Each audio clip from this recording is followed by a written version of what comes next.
Estamos en el podcast Viviendo en la Frontera.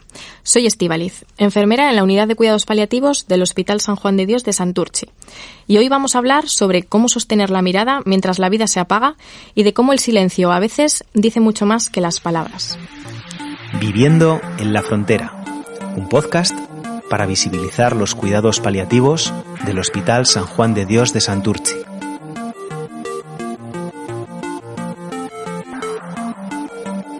Estoy con 3 compañeras. Manoli, que es técnico en cuidados auxiliares de enfermería, Izaskun, que es enfermera también, y Mónica, que es una de las médicas de la unidad. Buenas, chicas, ¿cómo estáis? Muy bien, gracias, Esti. Hola. Aquí estamos intentando sacar alguna cosilla adelante. Bueno, chicas, comentaba que vamos a hablar sobre sostener miradas mientras la vida se apaga, y es que vamos a hablar sobre esas conversaciones difíciles que tanto miedo nos da abordar. Esas preguntas, ¿no?, que nos hacen muchas veces los pacientes o los familiares y que nos mantienen con la guardia alta, ¿no?, pero que aún así nunca dejan de sorprendernos.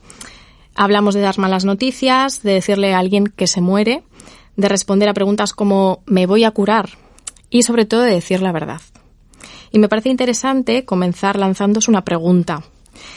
Ante situaciones como estas que comento, ¿no?, en las que nos encontramos frente a personas que van a morir, cuya enfermedad no se va a resolver, o frente a un familiar de alguien que va a fallecer, ¿qué preguntas diríais vosotras que os han marcado más? Pues bueno, a mí, por ejemplo, las preguntas que más me han marcado es ¿cuánto tiempo me queda de vida? No sé muy bien qué es lo que tengo. En algunas ocasiones me ha ocurrido que un paciente me dice, yo vengo a un hospital X, el que sea, ¿no?, y nadie me ha explicado nada, no sé lo que tengo, y es bastante frustrante porque porque no puedo darle una respuesta y siempre digo lo mismo. ¿Le ha hablado usted esto al médico? ¿Qué le han explicado? Trato de preguntarle yo también para saber hasta dónde puedo llegar, ¿no? ¿Qué es lo que realmente le preocupa o lo que sea, ¿no? Y qué conocimientos tiene sobre la situación, ¿no? Y a veces digo, pues cuando venga el médico pregúntele usted, ya sé que es tirar balones fuera y así, ¿no? Pero es que es la única forma que yo tengo, que entiendo, ¿no?, que puedo darle una respuesta diciéndole que hable con el médico o lo que sea para intentar mitigar su angustia, ¿no? Uh-huh. Y bueno, pues un poco es eso, ¿no? A mí, por ejemplo, me marcó mucho pues de una paciente que era creyente y tal, ¿no? Y se echó a llorar y me dijo, pero si yo soy creyente, si yo soy una buena persona, ¿por qué Dios me ha abandonado, no? Y ante esas situaciones, pues hombre, te ves un poco desbordada por toda la situación, ¿no? Intentas pues aguantar el chaparrón como puedes y escuchar a la persona. ¿Tú, Mónica? A mí, sin embargo, lo que más me asusta o me genera más dificultades no es que me hagan preguntas, sino todo lo contrario, que estén más contenidos, que no hagan contacto visual, que me dé la sensación de que tienen cosas que decir pero no pueden, no tienen los recursos para contar o expresar lo que sienten, lo que están pensando, y me da la sensación, cada vez menos, ¿no?, pero me da la sensación de que no puedo ser de ayuda. Sí que es verdad que la presencia es muy importante y seguir el ritmo del paciente, de la familia, pues es muy importante. Y sobre todo, bueno, pues reforzarles que estamos ahí para lo que ellos quieran contar cuando ellos quieran contarlo. Pero sí que es verdad que lo que más inquietud o más difícil me parece es cuando están muy contenidos y no pueden expresar nada, ¿no? Si están enfadados o están tristes, creo que lo puedo manejar mejor que cuando están intentando o cuando no pueden expresar lo que tienen en su cabeza, lo que tienen, ese miedo a expresarlo, sí, ¿no? Sí. Pues yo os voy a decir que hace relativamente poco, un par de meses, viví una situación con un paciente que se llamaba Juan. Y bueno, Juan, como al igual que todos o que la mayoría de las personas a las que atendemos, estaba en la última etapa de su vida. Tenía un cáncer en estado muy avanzado y fue curioso, fue durante el aseo. Recuerdo que estaba con un compañero y estábamos aseándole y en ese momento tan íntimo que se crea a veces en los aseos, nos empezaba a contar cómo había sido su vida, cómo se había casado con el amor de su vida, cómo había tenido 2 hijos, cómo le gustaba su trabajo. Y de repente se le iluminó la cara hablando de su nieto, de su único nieto. Y su nieto se llamaba John, que era como él, se lo habían puesto en su honor, pero en euskera. Y recuerdo, perdonad si se me quebra la voz, pero es algo que fue, la verdad, que muy emotivo para mí. Y recuerdo que estábamos ya terminando de colocarle las almohadas porque le dolía muchísimo el cuerpo. Estábamos terminando de ponerle una mantita porque hacía frío. Y me cogió la mano de repente y me dijo, Izaskun, ¿cómo le digo a mi nieto que me voy a morir? Así. Vaya pregunta. Sin paños calientes. Sí. Así, tal cual, sin anestesia. Y creo que por todo lo que nos había contado, lo primero que me salió fue, Juan, creo, me da la sensación, bueno, lo primero, Juan, ¿cuántos años decías que tenía John? Pues va a hacer 9 años. Y Juan, antes nos has dicho que él ya te empieza a decir que, joder, Tite, no me acompañas, ya no me vas a buscar al cole, ya no juegas tanto conmigo, cada vez te veo más cansado y ahora vives aquí en el hospital. Y a mí siempre me han dicho que en el hospital está la gente que está enferma. Qué listos son los niños. Y me dijo, sí, bueno, mi hermano no, mi hijo y mi nuera le han empezado a contar alguna cosa, le están empezando, pues bueno, a intentar enseñarle ciertas cosas y demás. Y le dije, Juan, yo creo que no vas a tener que explicarle nada a tu nieto. Yo creo que tu nieto intuye más de lo que tú te crees. Así que, ¿qué te parece si en vez de pensar en ello, cada vez que viene a visitarte, le abrazas muy, muy fuerte, le das muchos besos y disfrutas de tu tiempo con él? Y me dijo, se quedó así un poco serio y me dijo, me parece buen plan, eso voy a hacer.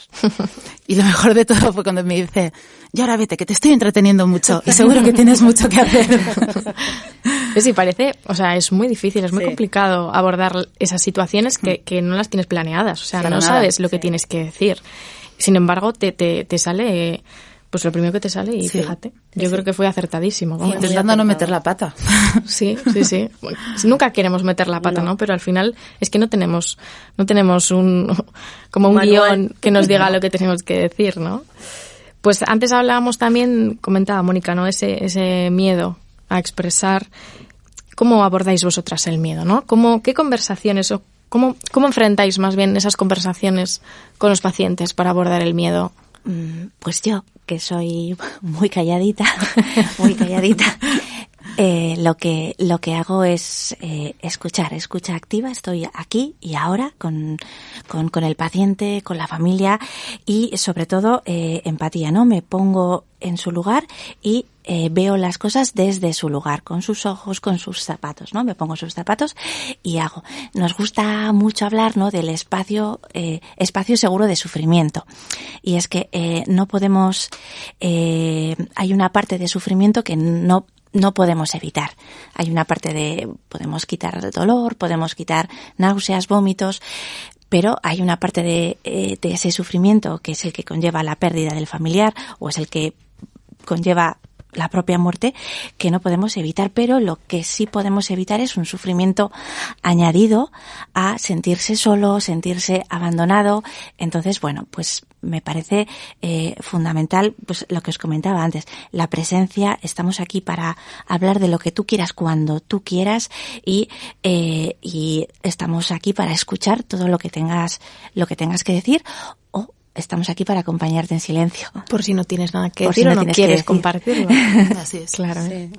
Yo, pues bueno, a veces si me expresa ese miedo o de alguna forma, ¿no? A veces físicamente y otras veces es más con miradas o no es tanto físico, ¿no? Pues intento preguntarle si le puedo ayudar, a qué le tiene miedo, ¿no? Y también le doy la oportunidad de que si me lo quiere expresar, me lo exprese, y si quiere callárselo, se lo calle. Le doy esa oportunidad, ¿no? Y un poco sigo la pauta que dice Mónica, por supuesto, que es súper inteligente y sabe hacer las cosas genial. Y aprendemos de ella un montón. Y aprendemos un mogollón de ella, porque es que vamos, yo creo que es sabiduría pura. Entonces, para mí, es un poco lo que dice ella, ¿no? Estar. A veces el estar, el apoyar, el que esa persona sienta que es importante, No es una habitación, no es un número, no es el paciente de la habitación tal. No, es una persona. No es y un la diagnóstico. Estamos tratando como ser humano, como persona, ¿no? Porque a veces nos fijamos mucho en las terapias, en cómo tratarle, en tratamientos físicos, ¿no? Pero es que el psicológico es súper importante. Entonces, el miedo es lo mínimo que tienen. Ellos, quieras que no, muchos de ellos son conscientes y saben que entran en una unidad de cuidados paliativos. Entonces, se imaginan que los cuidados paliativos son, pues no sé, da miedo. Es un vértigo. Claro, totalmente. Entonces, pues es un poco lo que dice Mónica, ¿no? Delicadeza. Sí, Humanidad. estar y dar la oportunidad de ser, que los seres humanos somos. Entonces, dar la oportunidad de ser es importante. Que todas las cosas no son iguales. Aquí no existe un cálculo matemático. A veces no nos dicen cosas, a veces es lo que no dicen. Igual nos tenemos que fijar en lo que no dicen, ¿no? Para intentar saber, paliar un poco el sufrimiento psíquico, porque el físico se lo vamos a aliviar. Es más fácil. Sí. ¿Y tú, Izar? Sí, a ver, pues básicamente lo que mis compañeras, lo que Manoli y Mónica han dicho, no voy a repetirme, pero para mí es muy importante salir de una habitación y haberles dado la certeza absoluta de que estoy ahí, de que me importa. O sea, me importa que estés bien, me importa que no tengas dolor. Y les insisto, yo les suelo decir, voy a ser una pesada, pero por favor, llámame si me necesitas. Eso siempre les decimos, somos muy pesadas. Sí, Nos enfadamos si no nos avisan, si no nos llaman. sí. Total. Pues me parece, sí, dime, Mónica. Me parece muy importante. Yo al principio cuando empecé a trabajar tenía hacía mal, invalidaba, quiere decir, cuando me decían tengo miedo, no sé qué, no pasa nada. No, al final cuando invalidamos un sentimiento, una emoción, no invalidamos ese sentimiento, invalidamos a toda la persona. Entonces, todas las emociones son válidas, todas las emociones importan y a todas hay que darles su espacio al final, ¿no? Uh-huh. Y al final las muletillas de no pasa nada, no te preocupes, no le ayudan. No le ayudan. Porque al final son como respuestas vacías que uh-huh. no le aportan nada y que realmente no ayudan. No. O sea, si te pones en sus zapatos, como tú decías antes, no ayudan. ¿Y creéis que con estas esas técnicas o estas herramientas, ¿no?, de las que estamos hablando, vosotras creéis que quizás la aceptación de la muerte, ¿no?, la aceptación de que estoy pasando por una enfermedad que no se va a curar, la aceptación de que voy a dejar de ver a mis seres queridos, aceptar que me estoy muriendo, ¿creéis que se hace más llevadero, más fácil, llega esa aceptación? No siempre. Yo creo que no siempre. Aunque eso no significa que mueran mal. Hay muchas personas que tienen una negación adaptativa que se llama, ¿no?, que les permite mantener el control y el bienestar emocional, ¿no? Les alivia la ansiedad. Al final, siempre comentamos en la planta que el tema de la muerte es como el sol, que es como mirar al sol, ¿no? Entonces yo no puedo estar mirando al sol todo el rato porque me quedaría ciega, ¿no? Pero de vez en cuando miro y otras veces aparto la mirada, pero sé que está ahí el sol, ¿no? Y entonces, bueno, pues, y al final es verdad que, y esto es una cosa que sale mucho, que nos preguntan mucho las familias, ¿no? Pero él o ella sabe que se está muriendo, ¿no? Y siempre les comentamos que nuestra experiencia nos dice que en las personas que nosotros atendemos en la unidad, que el cuerpo les da muchísima información de que las cosas no están yendo bien y hacia dónde están yendo. Otra cosa es que lo puedan expresar o que lo puedan verbalizar o que quieran, pero que ellos saben. Es una intuición, ¿no? Sí, el cuerpo, y además es una información que les pertenece a ellos, que es suya y que les da su cuerpo. Entonces... Sí, de hecho, ahora que estás hablando de eso, acabo de recordar un caso de un hombre que ingresó con nosotros un fin de semana. Y ese mismo fin de semana estaba yo de turno de noche y él tenía muy claro, sabía cuál era su enfermedad, sabía cuál era su pronóstico, y esa misma noche me dijo: ¿y esto cómo va ahora? ¿Ahora qué va a pasar? ¿No? ¿Qué viene después? ¿Qué viene después? ¿No? Porque yo tengo muy planificado todo para cuando yo no esté. He hablado con mi mujer, he hablado con mis hijos, con mi familia. Pero ahora que estoy aquí, ¿ahora cuál es el siguiente paso? y no sé si se refería... No sé si tenía incertidumbre acerca de lo que le iba a pasar o de lo que iba a sentir en su cuerpo debido a su enfermedad o qué, pero me llamó mucho la atención esa pregunta. Como, ¿y ahora cuál es lo siguiente? ¿Qué le dijiste? Por curiosidad. Por curiosidad. Yo le dije, intenté indagar, ¿pero a qué te refieres? ¿Por qué me preguntas esto? ¿No? Siempre les devolvemos la respuesta, ¿no? Para saber un poquito... Somos un poco gallegas. Sí. Para saber un poquito el trasfondo de esa pregunta. Y no, nada, es que pues como sé que ahora estoy aquí en paliativos, pues por saber cuál es el siguiente paso. Y me acuerdo que le pregunté, vamos a ponerle de nombre Javier, vamos a decir. Javier, ¿pero tienes alguna molestia? ¿Tienes algo que realmente te dé miedo? O, ¿no? Pues lo que hablábamos antes de dar espacio a estas cosas. Y no, estoy bien. Y ya no quiso que le preguntara mucho más, pero me llamó mucho la atención. Esto de ¿y qué va a pasar ahora? Pero fue consciente de que podía hacer la pregunta y que iba a obtener respuesta. Claro. Bueno, claro. Sí, estoy totalmente de acuerdo, ¿no? El hecho de que les ayude a aceptar la muerte o no, pues bueno, pues no sé. Es muy relativo. Eso depende de cada persona, depende de en qué situación esté esa persona. Hay personas que, como dice Mónica, no quieren expresar realmente ese miedo que tienen y entonces es muy difícil llegar a ellos, ¿no? Pero lo que sí está claro es que lo que dice Mónica es cierto, totalmente. O sea, el cuerpo les da todas las señales del mundo. Ellos saben cuándo se van a morir.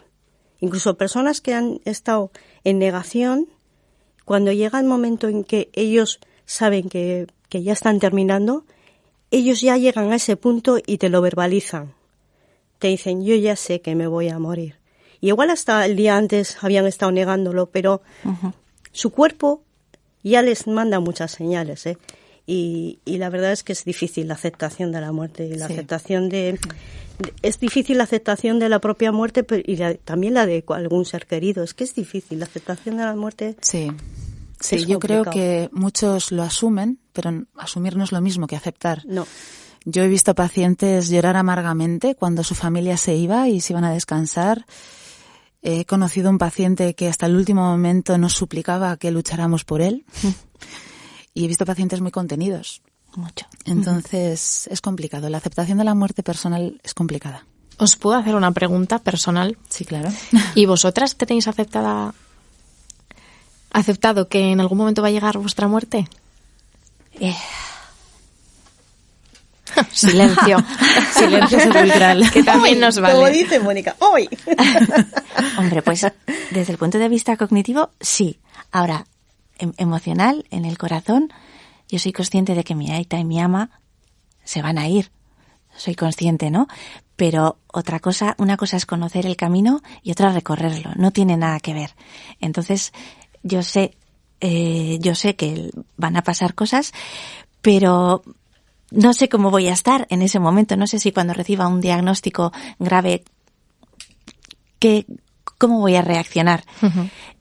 Y es verdad que cómo reaccionaba ante situaciones de la vida no tan complejas como estas, y cómo me las planteo ahora, o sea, antes de empezar a trabajar en cuidados paliativos y trabajando ahora, ha cambiado muchísimo. Ahora, pues, soy consciente de que hay cosas que no puedo cambiar, y entonces ante una situación que no puedo cambiar, ¿cómo la puedo sobrellevar de la mejor manera para mi bienestar emocional? Entonces, bueno, yo creo que es un proceso que no se acepta de un día para otro, sino que es mucho trabajo. Pero bueno, estás en ello. Y sí. Devolviéndote la pelota, ¿tú qué? A ver. Pues yo comparto mucho lo que ha dicho Mónica. Pero sí que es verdad que creo, y hasta que no me vea en la situación, también os digo que no lo sé, pero creo que llevo mejor quizás el asimilar mi propia muerte que la de mis seres queridos. Creo que el sufrimiento es diferente. Creo que yo ahora mismo prefiero no estar yo a que no esté mi familia. Quizás es una manera cobarde o es una visión cobarde. Pues dices así, no sufres la pérdida de los demás, ¿no? Te has sido tú primero. Uh-huh.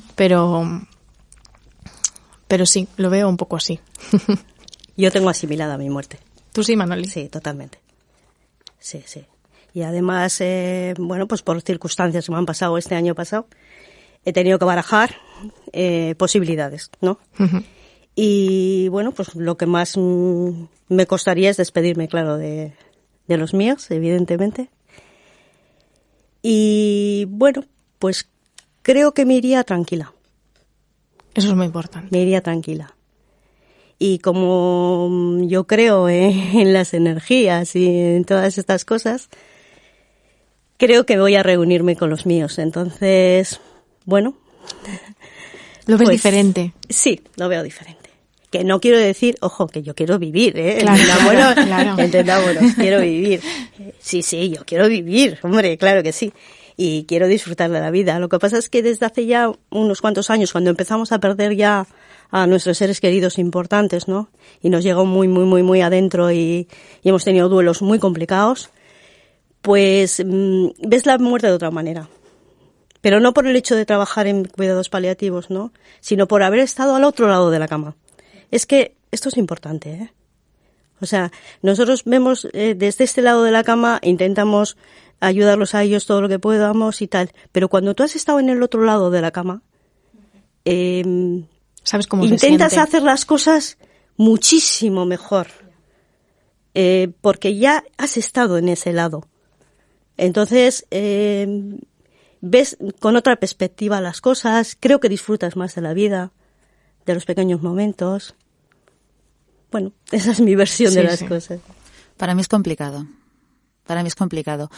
Yo, después de todos estos años trabajando, creo que asumo, que no acepto, ojo, que no voy a sufrir dolores físicos, que posiblemente tenga, cuando me llegue el momento, estaré acompañada de mi familia, pero ahora mismo no puedo pensar en la posibilidad de que algún día me muera, pero por el momento vital en el que estoy viviendo ahora, siendo madre de una niña pequeña, es que eso todavía me queda mucho por vivir. Entonces, ahora mismo, ¿aceptarás tu muerte? No, ahora mismo no. Ahora mismo me enfadaría mucho. ¿Te enfadaría? Sí, claro. Ahora mismo me enfadaría mucho, porque tengo todavía mucho que vivir. Claro. Entonces es diferente. Y te vamos a dar caña. Pues vamos a volver un poquito otra vez a lo que hablábamos antes de hablar de la aceptación de la muerte. Habéis comentado cada una de vosotras herramientas que utilizáis cuando mantenéis estas conversaciones que son tan complejas, ¿no? Yo os pregunto, yo soy una persona muy perfeccionista y como buena perfeccionista que soy, siempre quiero dar una respuesta perfecta, ¿no? Una respuesta que alivia al 100% el dolor de la persona que tengo delante. Entonces, yo os pregunto, ¿existe esa respuesta perfecta? ¿Esa respuesta correcta? ¿Válida? ¿Existe? Lo siento, Esti, no. No existe. No, además porque ya sabemos que no podemos aliviar todo el sufrimiento. Hay una parte de sufrimiento que se acompaña, pero que no podemos, que no se trata, que se acompaña, ¿no? Y luego podemos tener familias o pacientes, incluso con la misma enfermedad, que nos hagan las mismas preguntas y, sin embargo, las respuestas tengan que ser diferentes por el entorno, por todo. Entonces, la realidad de cada persona. Cada situación es completamente diferente. Cada situación es de estar ahí, escuchar y ver por qué me pregunta esto, qué quiere, qué necesita. ¿Necesita realmente una respuesta o necesita simplemente que esté a su lado? Entonces, y aún así, una parte de sufrimiento para los familiares porque su ser querido se va, o para el que se va porque va a dejar de ver a sus familiares, porque tiene proyectos vitales, porque está cuidando de sus hijos, porque quiere ver a sus nietos, también es un sufrimiento que no podemos evitar. La verdad es que escuchártelo decir que no hay una respuesta perfecta me alivia. De verdad que me alivia, porque esa presión de no sé si lo que estoy diciendo está bien, está mal, si le estoy ayudando, si estoy siendo útil, si no lo estoy siendo. La verdad es que alivia mucho el saber que nadie tiene esa respuesta correcta, ¿no? Yo, sin embargo, aunque no haya respuestas perfectas, creo que existen momentos adecuados. Uh-huh. Y son momentos como el que os contaba antes, en medio de un aseo, que es un momento de intimidad para el paciente donde se ve muchísima fragilidad. Efectivamente. Claro, totalmente. Donde se ve vulnerada su intimidad. Está expuesto. Más, eso es, está totalmente expuesta una persona. Y por las noches, esto lo hablábamos hace tiempo. Las noches son momentos en los que yo creo que cuando igual los familiares se van a casa a descansar, el paciente se queda solo y aparecen sus pensamientos, aparecen sus miedos, sus luces, sus sombras. ¿Y quiénes están ahí? Nosotras. Sí. Nosotras. Y a mí esta serie de preguntas, de momentos, me han sucedido sobre todo por las noches. Sobre todo por las noches y en los aseos. Eso es. Uh-huh. Y no hay una respuesta perfecta, como decía Mónica, y cada persona es un mundo, cada realidad es un mundo. Y lo que te depara una puerta de habitación es totalmente diferente. Pero sí que los propios pacientes buscan esos momentos. Además, parece que son momentos en los que no hay familiares. Puede ser, ¿no? Sí, totalmente. Porque en un aseo siempre, pues al final mandamos salir al familiar porque quieras que no desnudas al paciente y al final pues procuras que ese ambiente sea lo más íntimo posible. Uh-huh. Pero es curioso, ¿no? Sí. Que justo son momentos en los que no hay familiares. Uh-huh. Parece que se abren con nosotras en esos momentos. Porque hay veces que cuando estamos con esos aseos y el paciente, y la familiar está fuera, el paciente aprovecha para decirte cosas. Uh-huh. Para preguntar. Sí, porque no está el familiar delante. Entonces, propiciar ese tipo de encuentros es lo que realmente debemos hacer, ¿no? Uh-huh. A eso estamos aprovechar. Sí, eso es. Pues me parece muy importante eso, que ellos escogen el momento y escogen la persona también. Sí, escogen la persona. Escogen la persona.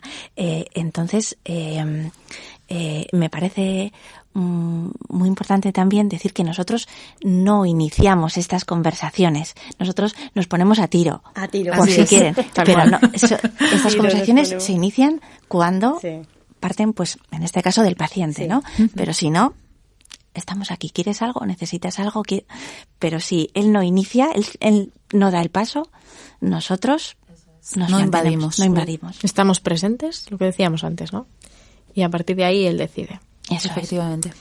Y bueno, para acabar, yo quiero saber, cuando os habéis visto en esos casos, inmersas en esas conversaciones con los pacientes, también con los familiares, pero bueno, cuando os habéis visto en esas situaciones y habéis terminado esa conversación, ¿qué habéis sentido? ¿Qué sentís en esos momentos? Uf. Habrá un poco de todo. Habrá un poco de todo. Sí. Es un tsunami de emociones. No negativas, ojo, ¿eh? Yo, por lo menos en mi caso, no voy a hablar de emociones negativas. Uh-huh. Yo, si habla la Izaskun enfermera, os diré que para mí es un regalo.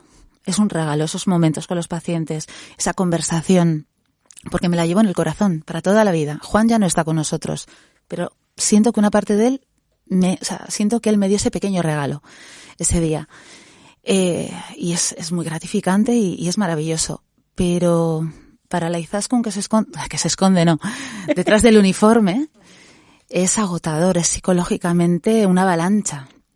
Porque además a mí me hace rememorar mis vivencias personales. Yo fui hija de una persona que también estuvo luchando contra el cáncer durante 2 años. Y ahora soy madre de una niña pequeña y mi padre falleció también en un hospital. Y bueno, te remueve todo por dentro. Te remueve todo tu mundo, toda esa mochila que llevamos. Entonces, por un lado es maravilloso y por otro lado es emocionalmente agotador. ¿Y cómo haces para que esas emociones, no caer con ellas, no te lleven con ellas? Pues hay que saberlas gestionar, y el autocuidado emocional para un equipo como nosotras, que trabajamos mano a mano con gente tan frágil, es importante. Entonces, bueno, hay que saber gestionarlas, hay que saber gestionarlas. Bien, fuera de tu puesto de trabajo, pues diferentes, actividades que te oxigenen la cabeza. Lo que cada uno considere, ¿no? Que le ayuda o... Efectivamente, pero es difícil, difícil, la verdad. A mí me ayuda mucho el equipo, me ayuda muchísimo. Me ayuda muchísimo porque hay veces que, ¿verdad? Hemos reído, hemos llorado, hemos bailado, hemos hecho de todo. Hemos comido chocolate. Y eso, la verdad es que descarga muchísimo.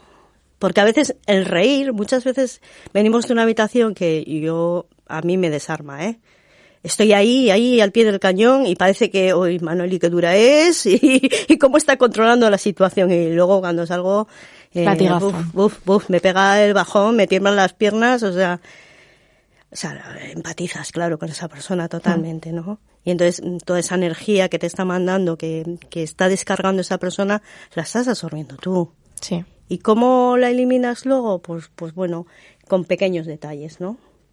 Pues llegas y le dices una tontería al compañero, le das un abrazo, hacemos abrazos en común. Abrazo de grupo. Hacemos terapia de grupo. Hacemos un poco de todo, ¿no? Y yo creo que ahí está la clave, ¿no? Sí, si no, sería muy difícil de gestionar. No creo que exista una persona que digas, jolín, qué bien gestiona esto, qué bien. Pues gestionar una vez en un momento puntual, pero estamos todo el día ahí. Somos humanos, Manoli. Somos personas, somos humanos. Sufrimos también. Lloramos es imposible también, porque no claro, mal. Hay veces que sales de una habitación y te llena tanto que la verdad es que se te salen las lágrimas. Pues bueno, no vas a hacerlo allí delante, pobres, porque no les apoyas en nada. Pero, hombre, cuando vas al control, ¿qué te pasa, Manoli? Pues a llorar, a desahogar. Sí, bueno, yo creo que pues es importante que... Lo que es la vida, ¿no? Total. Que la muerte es vida, o sea, es que es... Y lo mismo que los nacimientos, los celebramos un montón, en esta sociedad la vida, la muerte no la tenemos tan... Y yo creo que cuanto más profundicemos en todo este tipo de cosas, mejor podremos ayudar a los pacientes, mejor nos podremos ayudar a nosotros mismos y hacer un poco un estudio ¿no? Y un avance, ¿no? Que para eso estamos aquí. Pues yo iba a decir lo de Manoli. Para mí lo más importante, lo que más me ayuda en este momento es el equipo, porque tengo la suerte de estar con un equipo que en lo que yo me dejo me ayuda todo lo que puede. Y yo no podría hacer las cosas que hago si no fuera por el equipo. Pensé que ibas a decir por el chocolate, ¿eh? Pero hombre, ya le llevo donuts de chocolate, hombre.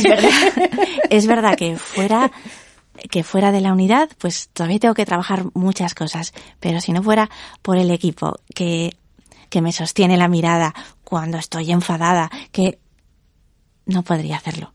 No, lo habría dejado hace mucho tiempo. Sí, yo estoy de acuerdo. Es lo que iba a decir, que sostenemos a los pacientes, pero creo que como equipo nos sostenemos los unos a los otros cuando lo necesitamos. Yo os quería hacer una pregunta, porque a mí me pasa que igual mantengo una conversación con un paciente o con un familiar y hay veces que tengo la sensación de que digo, qué bien, tengo la sensación de haber aliviado. Pero esas veces en las que salgo de la habitación con la sensación de que no, siento una frustración y muchas veces no sé cómo gestionarla. La frustración. La frustración esa de no he solucionado nada, no me he sentido útil, creo que no ha servido para nada. Pero la creo que esto va en conversación. tu persona, cariño. Eres muy exigente. Entonces, la perfección no existe, cariño, no existe. Claro, Como no existe la respuesta concreta, no existe, cariño. Esto, nosotros hacemos lo que podemos con lo que tenemos. Sí, eso es A veces cierto. no lo hacemos del todo bien, pues sí. ¿Podríamos mejorar? Pues sí. Pero bueno, autocrítica está bien, destrucción no. Pero es que a veces no hay solución. A veces no hay A solución. veces no hay solución. Eso es cierto. Entonces, bueno, estamos ahí para apoyarles en todo lo que necesiten, pero es verdad que a veces nos preguntan cosas que es que no tenemos respuesta. Así es. Ellos no tienen respuesta, nosotros no tenemos respuesta. No hay respuestas. Entonces, no hay solución. Sin embargo, Hay presencia, no hay solución. con esta conversación hemos dado respuesta a muchas cosas. Pero bueno, chicas, la verdad es que hemos mantenido una charla muy interesante, yo creo. Sí. Nos vamos a despedir ya. Muy bien. Así que os doy las gracias por la aportación y por compartir vuestras experiencias. Gracias a ti por crear todo este tejemaneje que da la oportunidad de que enseñemos y compartamos con otras personas en qué consiste los cuidados paliativos. Pues nada, gracias, chicas. Gracias. Gracias, Steve. Hasta el próximo episodio.